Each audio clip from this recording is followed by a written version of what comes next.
Of course, if you don't turn that thing just so, it starts leaking out wherever it wants. That's a lot of water hose, but yep, leaking out of the driveway floor.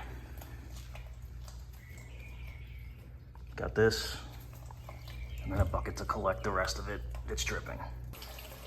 Okay, so learn from me and cut the hose to where it's just hanging over the bucket, because as you saw before, it just wasn't having enough pressure to go up and over in this bucket, so it was backing up underneath there and going all over the frickin' place. So the hose should be just enough to reach your bucket. And I'm pouring 2 gallons of distilled water through here, where the fill is, just to rinse.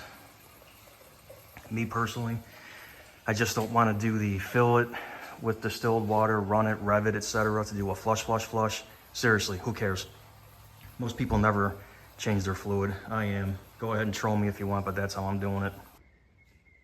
All right, if you grew up in my generation and watched a lot of MacGyver when you were a kid, you know how to use your brain. I don't want to use my actual oil funnel because I just don't want to risk getting oil in there. So here's how you make a base shift one out of one of the gallon jugs that I rinsed the block with.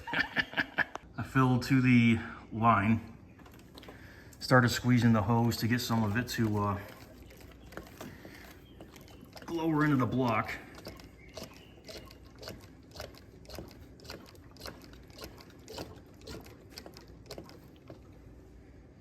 Gonna put a little more in, then we're gonna start doing the engine revving.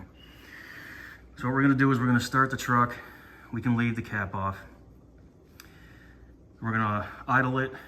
We're going to rev it to 3,000 RPMs for about 20-30 seconds.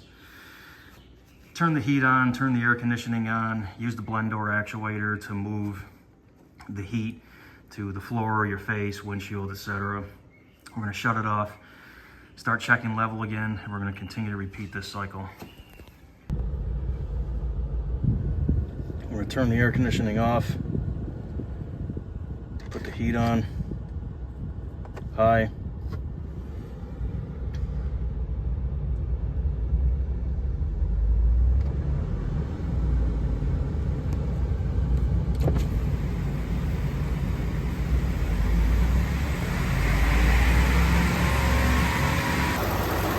Level hasn't changed yet.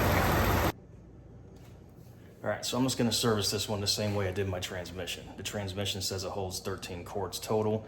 If you saw that video, I would suck out and put back in about 5 quarts at a time, run the gears, cycle it, do it again. So basically, new transmission fluid, all 13 quarts, has been reintroduced into the transmission. Same thing with the engine block here. It says it takes 13 quarts of coolant. It basically just took 1 today. With this process, I'm gonna do it 3 more times, so basically it will be flushed and filled with new engine coolant. That's how I'm doing it this time.